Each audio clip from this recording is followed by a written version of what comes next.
The following is an Operation Podcast production. It's going to be an unpopular opinion at the beginning of your podcast, but I'm going to say I think of food as fuel.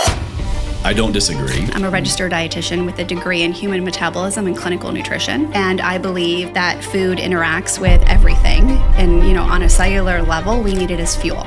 I do think that birthday cake and candy and alcohol has a place in our diet. I think that is called normal eating. I think if you do it multiple times a day, feel bad about it, or multiple times in a week, you have a bad habit. But I think a lot of people are confused or are hearing lots of noise from the world outside of themselves, and they're not concentrating on what their body needs. And so it causes a disordered, relationship with food, so to speak. I'm going to help them heal their relationship with food. Is weight loss really a matter of discipline? No, I think it's a matter of... Hey everyone, I'm Kim Shapira, an author of This Is What You're Really Hungry For. This is Ever Forward Radio. There was this one time when I was invited to speak on a stage with a bunch of different amazing speakers, and I said food was fuel, and a therapist told me that she couldn't be on stage with me if I believed that to be true. So I am very sensitive to it, and I do 100% believe it to be true. Oh, I immediately kind of go to my old exercise science brain here, and yes, absolutely, fundamentally, food is fuel. How could someone disagree with that? Because she wanted me to say that food is comfort, it's entertainment, it's joy, and it was okay to eat for emotional reasons. And I think that A therapist said this? Yes, actually. Yes. More intuitive, and I'm not an intuitive dietitian. I'm a registered dietitian with a degree in human metabolism and clinical nutrition, and I believe that food interacts with everything, and on a cellular level, we need it as fuel. I do think that birthday cake and candy and alcohol has a place in our diet. I think that is called normal eating. I think if you do it multiple times a day, feel bad about it, or multiple times in a week, you have a bad habit. And so I really want people to understand what their body needs and when they need it, so to speak. Yeah, I don't disagree with all of that. I think it all has a time and a place. It is fuel. It is comfort. It is release. It is escape. It is enjoyment. It is happiness. But all of those things can be true at the same time, but they all can be detrimental or supportive to our goals, or even, I would say, just general health. Yeah. I want people to love what they're eating. I don't want them to eat what they don't love, because that creates a whole nother stress in our body, right? And I don't want them to eat food that their body doesn't love back, because that creates stress in their body as well. So I do think food can be something you love, but I don't think it's comfort. I don't think it's your entertainment. I think the comfort is around the table. I think the entertainment is in who you're with and what you're seeing. I think food is fuel. Okay, let me paint this picture for you. Okay. Maybe some people out there can relate. This is how I would describe food as comfort for me. Okay. I eat a pizza every Sunday. Love pizza. Large pizza. Okay. Every Sunday. Okay. I've maybe missed a few over the years. And let me paint the full picture for you. So it's Sunday. Typically, I'm doing as little as possible. But it's just kind of like that day for me and for my wife, where we're chilling, we're recovering, we're taking it easy. Maybe we're going out to meet friends for like breakfast or lunch. Usually we're meeting with family. But then like the evening time, we kind of just sit, we watch a movie on the couch, we watch a TV show, and we order pizza. And it's kind of like this weekend ritual. So for me, that whole experience, but definitely the pizza is comfort for me. Okay, I'm just gonna tease out a couple things here. Okay. You said you order a large pizza. Yeah. Okay, do you always eat the same amount of pizza every single time? Always at least the same amount, sometimes honestly more. And sometimes maybe less. Could it be that you just order the pizza, but you really listen to your body, even though you're distracted, you don't eat past the point of too much because you're more in tune? Yes, and to kind of backtrack a little bit, I'll say, because I pretty much always have this pizza in same amount every Sunday, I'm very aware of the rest of the foods I'm eating the rest of the day. So it's usually, I'm really decreasing calories. I'm usually, I guess you could call it intermittent fasting. I go much longer in the day until having my first meal. Okay. And honestly, that's usually, it's always, I have coffee, my strong coffee in the morning, which technically has a little calories, so it's breaking the fast a little bit. And then I'll have light fare, maybe a protein shake, because I know the bulk of my calories are coming later. Okay. And you're consistent with this practice. And you trust that there'll be pizza on Sunday. Yeah. Yeah, barring any other commitment. Many people fear that if they have pizza on Sunday, they don't know when they're going to have it again. So they're more tempted to overeat it because of this fear-based thinking. But you're consistent in your practices. Oh, wow. And you're also very trusting that you can have more. It's right there. There's a big difference in that. Does that make sense? It does. It makes a lot of sense, yeah. So food is really fuel. You should love what you're eating. It should love you back, right? Which means it's not making you sick. You're not having diarrhea. You're not getting headaches. You're not burping and bloated and having heartburn, eczema or psoriasis, right? So we know that this pizza is not harmful to you. And you don't think it's harmful. So these are really great positive things. And you also know next Sunday you're having it. Yeah. So you don't need to overeat it. Yeah, I guess we all have our own unique approach to pizza. And this is just my personal experience and my choice to eating that meal. And like I was sharing with you before we hit record, I've gone through damn near every diet. And I'm sure a lot of people have over the years to really try to find the thing that feels right for them and their personal goals. Right. And I'm at a place now to where that choice is just, it's kind of like a choiceless choice. I don't need to really think about it. I mean, I like what you're saying, but you don't have to think about it. And many people don't have to think about it. And unfortunately, they're overthinking about it. And our body doesn't know the difference between, being in physical pain, worrying about what I'm going to have for dinner next Sunday night, or if I'm scared walking across the street because somebody looks a little terrifying. Our body interprets stress as the same in all three different scenarios. And so the way it's responding to stress is really the bigger problem. It's more of a problem than what we're actually eating right now. So which kind of brings up the topic of mental health for me. And actually one of my first questions for you was, is poor mental health the real root cause of eating disorders, disordered eating, poor nutritional choices? Yeah. Yes and no, actually. Okay, I'm going to reframe that. So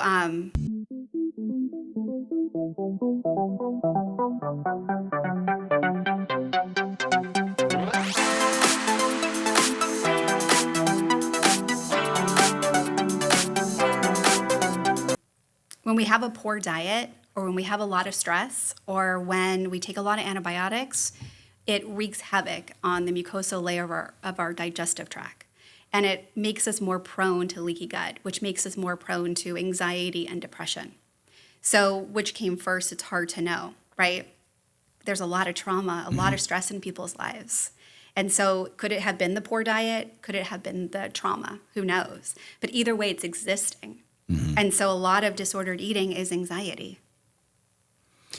There's a lot of new science coming out showing how much of our, air quote here, brain is actually in our gut. Is this what you're talking about? Like a level of our immune system and the gut-brain connection? Yeah. So the vagus nerve, from our stomach to our brain, it's like a two-way highway.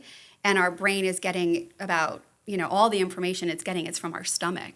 And so 80% of the information is in our stomach, giving it to our brain. And so if our stomach is not intact, and there's lots of ways it could be not intact, so to speak, right? So it could have, the pH balance could be off. And so now you're really burpy and bloating and your stomach's making noises. And maybe you're farting, airy farts all day long.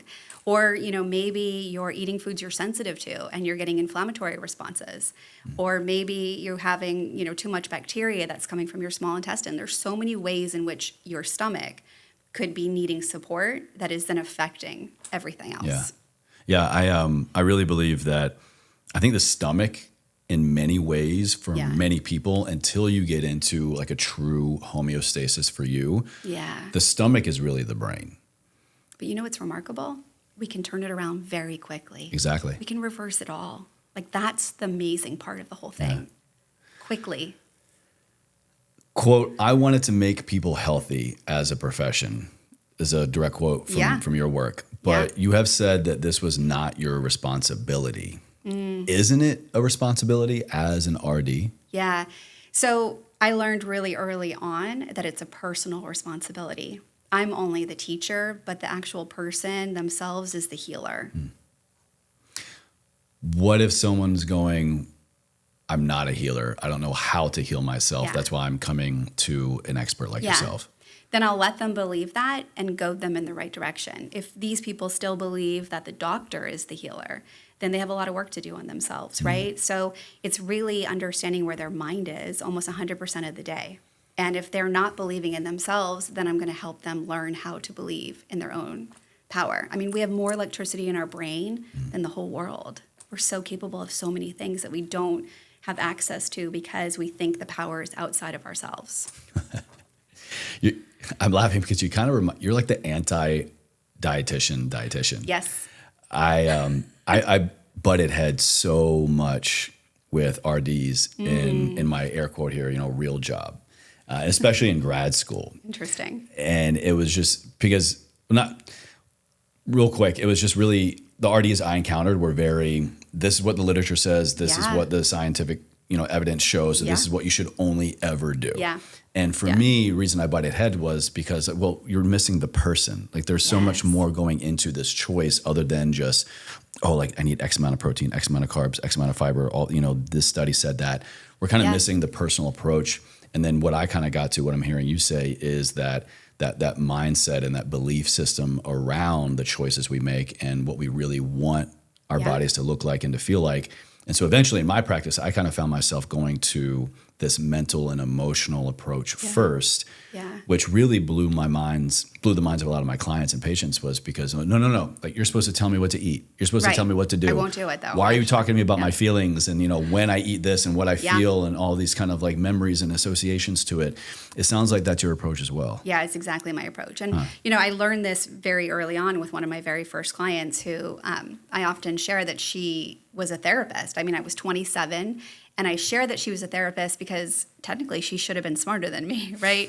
And I put her on a diet because that's what I was educated to do. And they work as far as like lowering your cholesterol and your blood pressure and getting off your medications. And so there I was putting people on diets.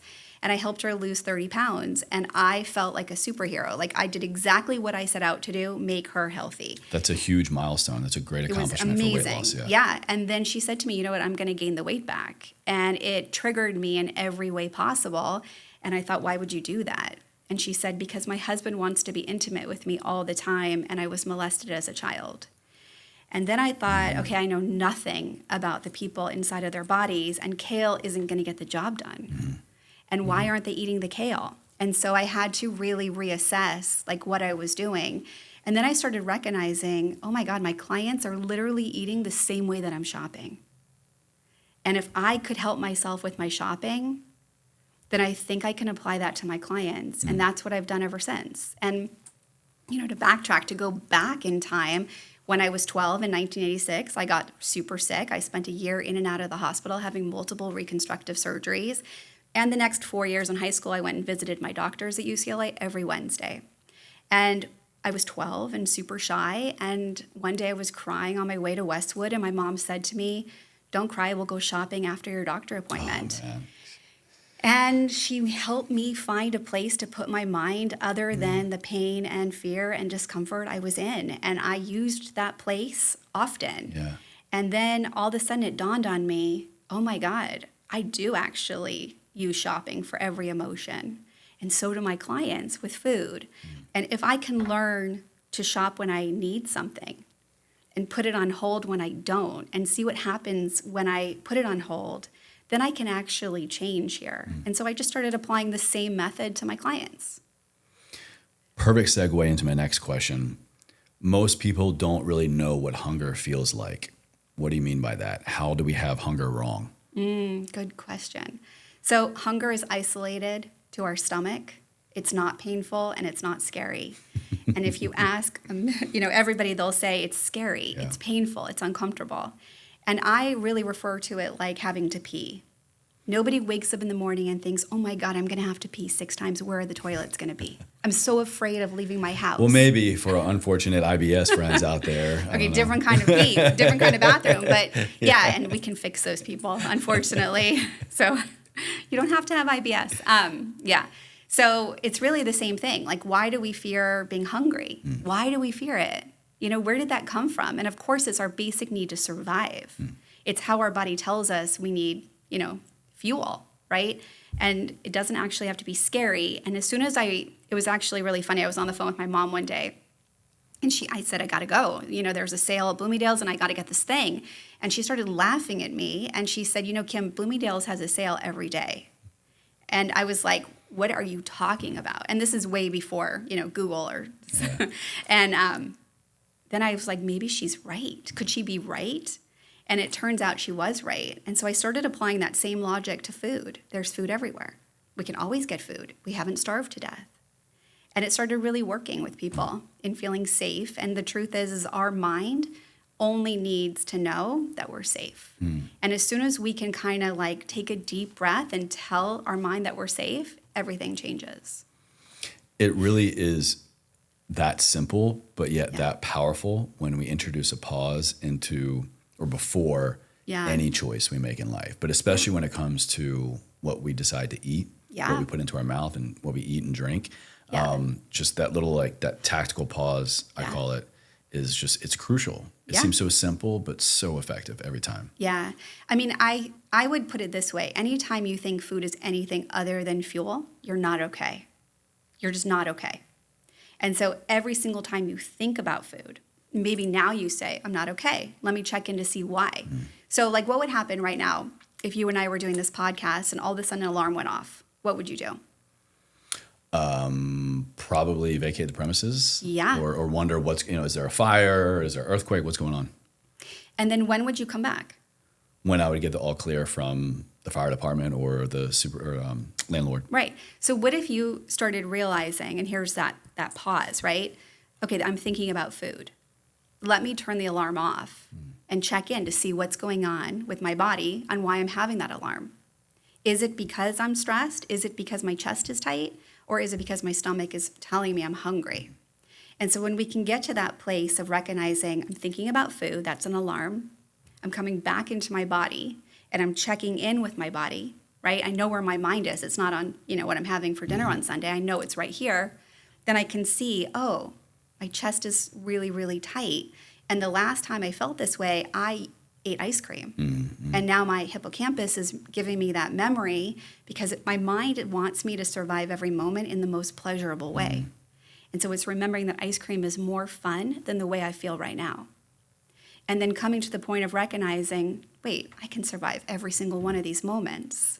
It's okay to be a little stressed. It's okay to be a little bored. And I can also learn how to take deep breaths, find new, activities that are going to be way more aligned with how I want to feel and look. Speaking of ice cream, I'll share another little story from when I was in practice. And I had this one client, super high performer. She was an attorney, if memory serves. And she took like a sabbatical from her practice, went to go visit her sister and her nieces out in the country in Virginia. And when she came back after a couple months, she just had this weird habit. Her words, she was like, I just crave ice cream. Every night I have ice cream. I never had ice cream before. It's so weird. I can't not have ice cream every night after dinner. And we began to kind of unpack it more and more. And I was like, okay, well, what are you thinking? Where are you? What time is it? We kind of just reverse engineered that habit. And come to find out, she had kind of created this new habit of spending quality time. She was the cool aunt. Most nights of the week visiting her sister, she would take her nieces or at home to get ice cream.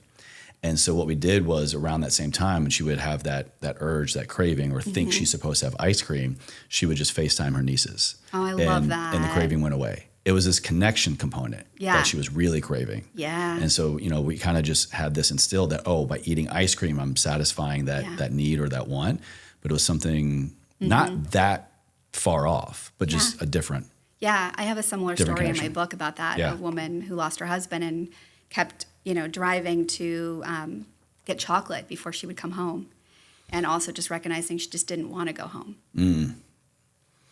I have another story. Okay, let's just share patients or share clients. Yeah, let's do it. I had this woman towards the end of my practice time. She was maybe like late 50s, early 60s, and in overall good health. And she realized that she just had kind of lost interest in what she normally would do, like these evening walks. And come to find out, oddly enough, her husband had passed away a few months ago from ALS. And they always would take this walk after dinner. And she realized that, I'm going to have to start taking this walk alone. Yeah. And so she became less active. She wasn't walking. She was gaining a little bit of weight and just didn't feel how she wanted to feel. Right. And so we kind of just rerouted that same time. Was it James Clear says, habit stack, something she already had. So she just found a new way to kind of, build a new habit around that old habit. And she joined, I think, like a walking community of other widowers. Yeah, that's awesome, actually. Yeah. That's awesome. It was really cool. Yeah, love that. I also read that you're fascinated by why people are afraid of fat. Yeah. What's that about?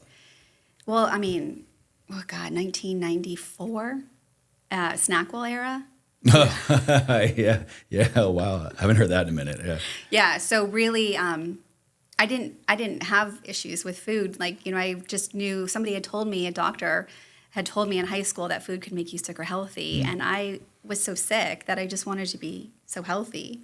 And, my mom had never really talked about food. We never talked about bodies. We had everything in our house, like Kudo bars, Twinkies, Pop-Tarts, cereals. We had everything.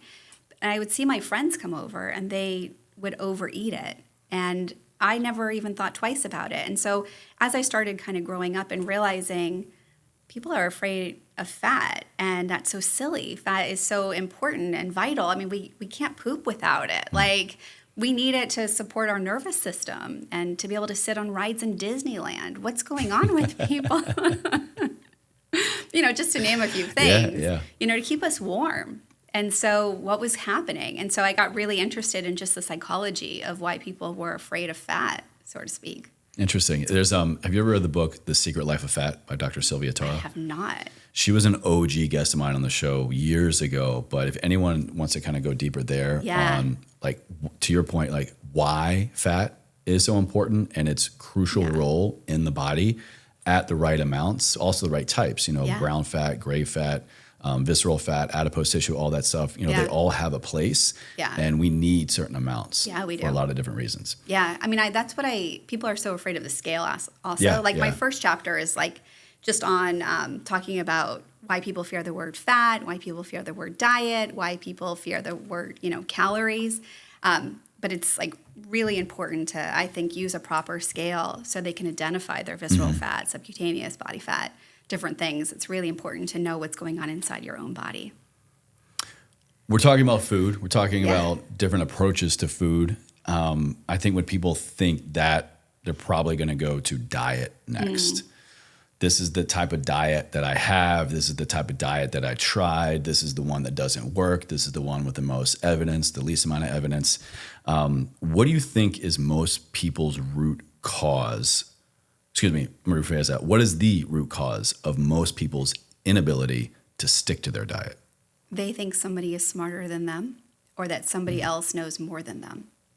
And so again, with this disordered way of thinking, I have a client, she's 17 and she's anorexic right now. So she has an eating disorder currently. Her mom has always had an eating disorder and her sister has an eating disorder. And her mom growing up has always said, these foods make me sick. This food makes me fat. I don't eat these foods. And so she had a very restrictive household. And so for my client, my question to her is, what's yours and what's someone else's? What is the noise you're hearing that doesn't really belong to you? Because this eating disorder is not yours. Wow. Right? It's a projection. And when you spend 60 hours a week with your peers or you're living in a family with all of this disorder, you really don't have time to know how I feel. And these foods don't hurt your stomach. How could these foods hurt your stomach? You're not the same as your mom. So let's just get in touch with what your body needs, right? So I don't even remember your question, but... No, that was a very interesting response. It was, what is the root cause of most people's inability to stick to their diet? Yeah, I think it's lack of acceptance to the moment they're in and thinking that someone else knows more than what they need. I operate using 6 rules. Rule number 2 is to eat what you love, and with the caveat that the food has to love you back. And people jump into fear immediately when they hear eat what you love, and they think, you're telling me that I can eat coffee cake and that ice cream is okay? Rule number 1 is to eat what you love. Take your normal portion, cut it in half, wait 15 minutes to see if you need more. So with your science background, you know that I'm talking about ghrelin, leptin, and mindfulness in that rule. Rule number 2, I'm actually telling you that we're not going to label food as good, bad, healthy, unhealthy, should or shouldn't. What we're going to do is we're going to call food food. And now we're going to see how that food makes you feel. And if it doesn't make you feel well, you're going to make a personal decision if you want to stay in a relationship with food that makes you sick. I'm so glad you said the word relationship with food that makes you sick, because if we kind of take that same approach to food that we have, hopefully we have, or maybe we learn the hard way with people. Yeah. How long would we stay in a relationship with someone that doesn't love us back? Right. That doesn't reciprocate that same friendship or relationship or professional kind of, not tit for tat kind of experience. But I think most people, most of the time, get pretty hip to, you know what? I'm putting a lot into this and I'm not getting really hardly anything back. So I'm going to move on. Why don't we do the same thing with food? It's complicated. So Esther Perel, who's a relationship expert, says that you can have up to 8 relationships in a lifetime, sometimes 8 with the same person. And I would say sometimes 8 with yourself. There's a quote from Perks of Being a Wallflower that says, we accept the love we think we deserve. And right there, you're talking about people staying in a toxic relationship. And if they don't have inner power, if they don't know the difference between willpower and inner power and confidence, and they're people pleasers, they're totally going to accept love that they think they deserve on a way lower level. Mm-hmm. To shift gears a little bit, I've heard you say that you believe every disease is reversible. Yes. Do you really think this is possible, and how? 100%. Yeah, so I think it's stress. I think when we start recognizing that we're being impacted by stress and we're not working on resilience, then we're opening ourselves up to, free radicals affecting every part of our cell.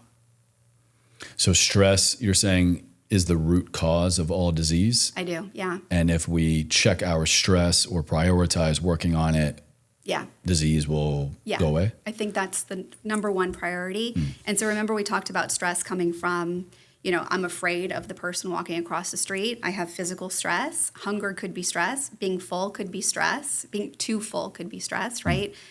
Or worrying about what I'm going to have next week for dinner could be stress. And our body interprets that stress in under 10 seconds. And it basically has 1,400 different sensations that occur simultaneously that wreak havoc. And it's unconscious. It's unconscious. Yeah, this is all happening without us needing to think about it. Yeah. And so then our mind goes into like this almost emergency room state, this fight or flight. And we need to get back to, rest and digest as fast as we can. And right now we're spending close to 90% of our day in fight or flight. So would you really say this to, say a client of yours? I want to lose 10 pounds, or I'm struggling to lower my blood sugar, or my triglycerides are high, or, insert any personal health and wellness goal, but also like a clear, objective biomarker goal. Yeah. Would you go stress less? Work on stress, not diet. I wouldn't say stress less. I would ask them first to repeat after me. So let's play this game. Okay, so repeat after me. Where's your body? Where's your body? It's right here. So tap your body. It's right here. Identify that it's right here. Mm-hmm. You're fully in it. You see it. Then I would say, where's your mind? Where's my mind? Now go find your mind. Okay. Where is it? It's here with you. Is it here with me? Yes. It's not all over? No. Okay. And I did see you go look for it. Yes. And some people don't go look for it immediately. And so sometimes it takes them 5 or 10 or maybe 20 times to find their mind. And so they're making all decisions when their mind is not in the moment. It's not even in their body. So before we can even talk about why are you eating or what you are eating, first of all, what's going on? Why can't your mind be in your body? Why is there so much discomfort? Right? And so I would say it starts with knowing where your mind is and then dealing with accepting the moment you're in. And you know what? I'm in a really rough moment. This season's hard. Okay. What can I do to show myself grace? How can I honor myself in this really hard season, trusting that it's going to pass? Because it does, right? And, when we look at grieving, there's so many stages, like 7, depending on who you're talking to, right? There's no timeline for when that stage is going to pass. and we're grieving all sorts of moments in our life. And so, I'm being emotionally triggered all over the place.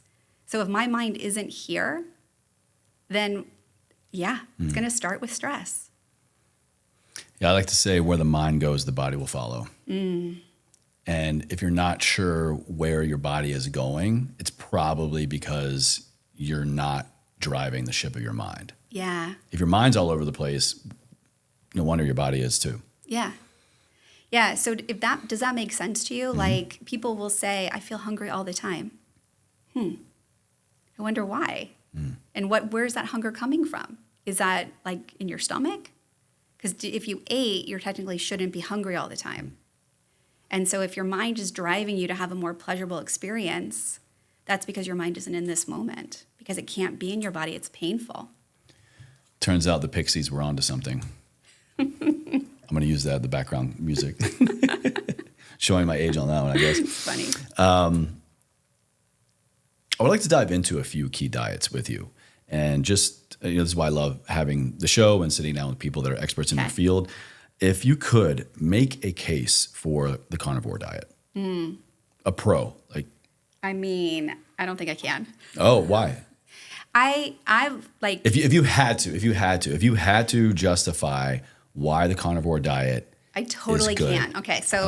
So I have 3 daughters, 20, 17, and 15. Somewhere during COVID, my middle child, I guess she was like 12 or 13, she says to me, I'm going to be a vegetarian. And I said to her, again, red flags went off in my dietitian mind. And I thought, no, this isn't going to go. And so I said to her, well, what if you didn't label the type of diet you had? What if you had a vegetarian meal and you just moved right on? Because there'll be some days when you're going to want steak, but if you call yourself a vegetarian, you're going to miss out on foods you love. And so rather than like following a diet or labeling the type of eater you are, I'd rather you just be more curious of what you feel like having in the moment you're in. Okay. So it's hard for me to make a case when I don't, recommend those types of diets or talk about those types of diets. Could you, again, put on your RD glasses here, could you look at the carnivore diet and go, these are benefits I see from someone adopting an eating style like this? No. None. I don't love like knowing what I'm going to eat because, let's put it this way. You know you're going to have pizza on Sunday. And I love that for you. No problem. But I don't love that people are not paying attention to what their body needs on Sunday. I want you to go into Sunday going, I'm getting pizza. I'm so excited. I'm going to just see how hungry I am for how much I need right now. And so if I start talking about, eating steak or whatnot, people are going to be like, well, how much should I have? Tell me what to eat. And I don't do that, and I won't do it. Okay. This is a personal choice, and you need to know how you feel when you're in the moment. All right. Well, I might know what's coming, but I have a few more similar questions. Okay. Can you make a case for the keto diet, the ketogenic diet? Only in the fact that it was created for epileptics and only because it helps your brain not have seizures. But other than that, I think you can eat that way, on Monday at lunch and differently on Monday for dinner. So would you say for the general public, there is no need to adopt the ketogenic diet unless you're epileptic? Yeah. So I'm going to bring you back to rule number 1. Eat when you're hungry. Okay. You take your normal portion, not the portion the chef prepared, not the portion on a label, and you cut it in half. You smell your food, so you know that your mouth is watering and you're getting the saliva. And then you chew your food longer than you think necessary, so we're breaking it down as a form of, digestion so we can actually get the nutrients inside the food. And we allow our body the time it takes from the food to get from your mouth to your stomach, which is about 15 minutes for your mind then to tell you how much more food you need. And so I'm more interested in people listening to their body and eating only what they need right now, trusting that they can have more. I think we need a variety of vitamins and minerals and nutrients. And I don't want to go to Europe and think, oh, but I don't eat pasta. Or, I want you to be able to eat whatever you want if it agrees with your body. I heard some wild stories years ago when keto really came on the scene. Yeah. About people, they were kind of struggling to make it their lifestyle. They wanted to do it for whatever reason. And they would still, they would go to the sweets and the carbs and they would inhale it, they would look at it, they would kind of like adore it, and they would begin to salivate. And what most people don't know is saliva has enzymes in it. There's this thing called salivary amylase that is the precursor to kind of break down starch and kind of also can trigger an insulin response. Yeah. So a lot of people were struggling to actually stay keto. They were like, I don't get it. Like, I'm not losing the fat. I'm not getting into ketosis. And they were just so fixated on these carbs and sweets and things that they, quote, can't have. Right. They were actually still triggering this thing to happen in their body and, still not getting into ketosis. And so it's just crazy. You don't need to not eat the food for the diet to not work. Right. The body, you can't always trick the body the way that you think you can. Right. And also, like, anytime you're restricting, you're going to end up binging. And what I like about you is that the way that you eat is really something that you enjoy doing. So none of it feels hard. It's very authentic. When people are trying to fit into a mold, so to speak, they don't really succeed because it's not like what they want for their body or how their body needs to feel. And so they think it's hard. And our mind doesn't let us do hard things. It always looks for a way out. But when we start adopting like these rules or, the way that you live as something fun, then we can do it and stay in it longer. I have one more for you on this theme. Oh, no. She's like, Chase, you know what I'm going to say. Maybe. What about, can you make a case for, we'll call it, flexible dieting if it fits your macros kind of thing, where it's less restrictive in terms of the types of foods, but we're really looking at total calories and total macronutrient breakdown? No. I think that we need a variety of fruits and vegetables. I think we need a variety of ways to get omega-3s every single day. I think we need whole grains every single day. I think we need fermented foods, and I think we need a probiotic. I also think we need to know where our mind is, and I think we need to eat when we're hungry.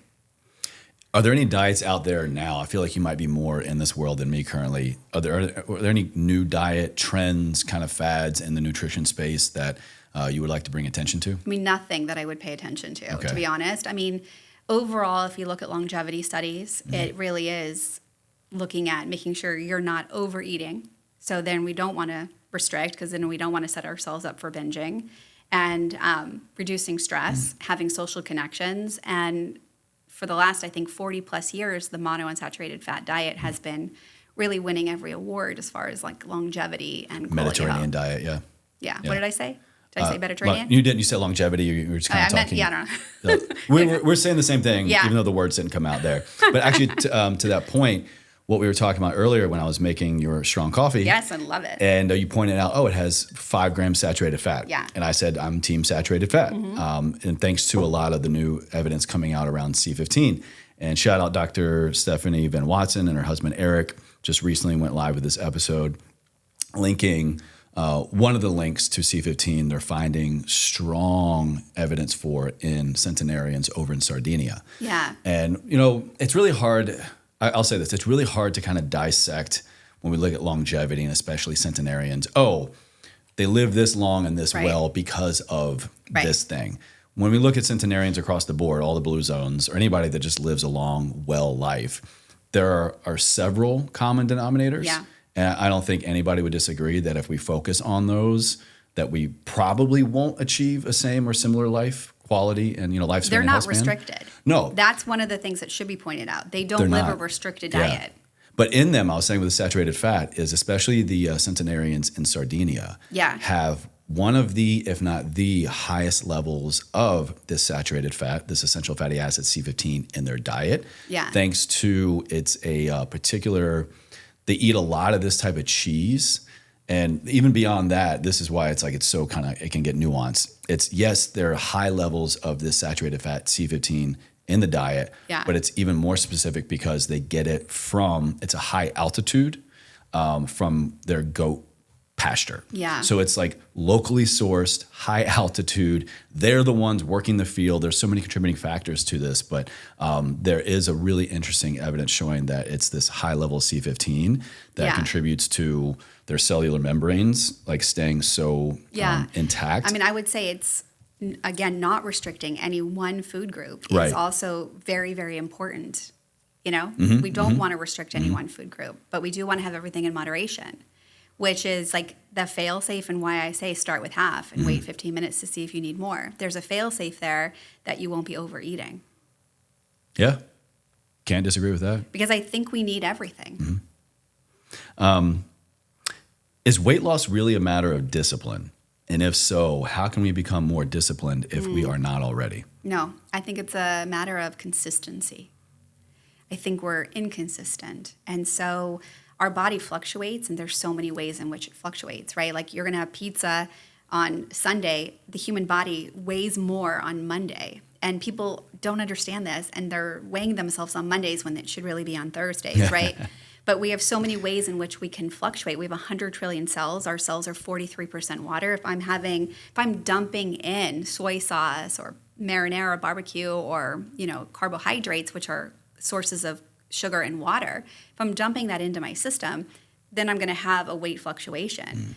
And for some people who don't understand this, they're thinking I gained weight. And then they're going to say, screw it, I might as well just give up now. And then they're inconsistent. And so this is throwing off our body, because our body is getting signals from what we're doing all day long. And so if we listen to our body and we're consistent, it feels safe. And when it feels safe, it gives up what is stored. When we're inconsistent, which means we undereat, we overeat, we change our sleep, we add alcohol, we're just inconsistent, our body says, oh, I must be in the middle of a war, let me hold on to everything, right? And the opposite, if I undereat, then my body also thinks I must be in a famine, let me hold on to everything. So if we can become consistent, that is the whole trick to weight loss. Can you walk us through a quick high-level masterclass, if you will, of what you just said about what my body feels like? I think I know what that feels like for me, and I think if we're being honest, a lot of people know that, but they're just ignoring it, or they think it's something else. How could someone listening right now go, okay, all right, I'm going to learn how to listen to my body so that I can make the right choice for me nutritionally next? Yeah, I think it would start with, if you're not sure what your body's telling you, don't do anything. Because you will know what hunger feels like. It will come.